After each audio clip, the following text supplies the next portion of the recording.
Delphine Jubilard est introuvable depuis décembre 2020.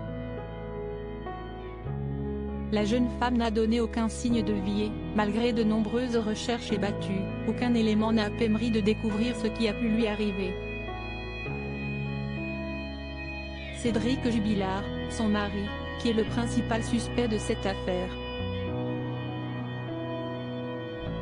Incarcéré à la prison de Toulouse 16 depuis juin 2021, il a été en contact avec Marco, son ex-voisin de cellule. Celui-ci a été libéré et il a évoqué des conversations avec l'époux de l'infirmière de 33 ans. Le principal suspect aurait avoué le meurtre et donné des indications concernant l'endroit où se trouve le corps de la jeune femme. Selon les informations publiées par la Dépêche ce jeudi 19 mai, les avocats du père de famille ont eu beaucoup de mal à comprendre la libération de Marco puisque le détenu est considéré comme dangereux, rapporte le journal.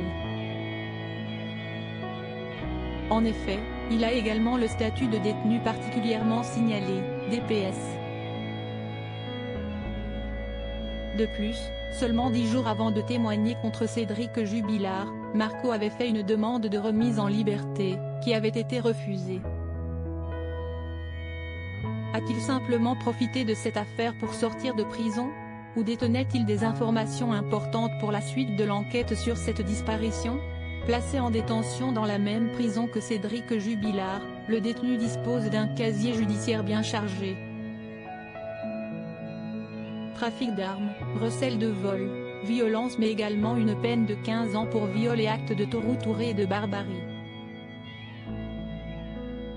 Alors qu'il devait être jugé pour des menaces de mort sur des surveillants de prison, l'audience est reportée au 18 novembre, explique la Dépêche. Ainsi, il a donc été replacé en détention provisoire sur décision du tribunal.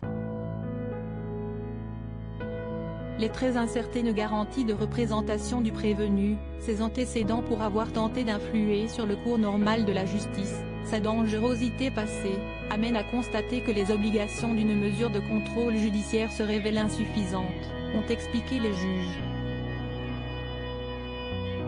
5 jours plus tard, soit le 28 septembre, il dépose une demande de remise en liberté et indique détenir des informations importantes concernant Cédric Jubilard.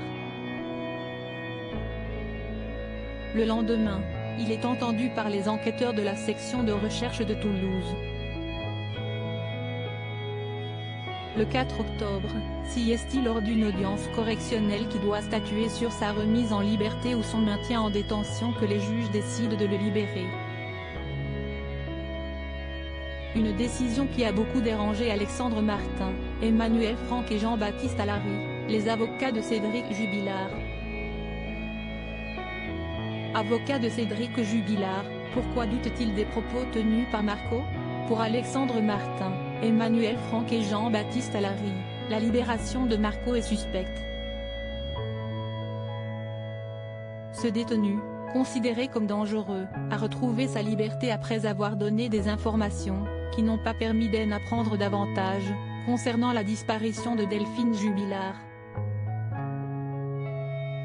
Curieusement, la justice considère, 10 jours plus tard, que cet homme n'est donc plus dangereux, qu'il a des garanties de représentation alors qu'il a fallu aller le chercher au Portugal durant l'été 2021, sur mandat d'arrêt européen, ont-ils déploré. Ce qui les pousse donc à penser qu'il a manœuvré pour monnayer sa remise en liberté. Marco, qui bénéficie d'un suivi socio-judiciaire, aurait quitté le territoire pour se rendre au Portugal.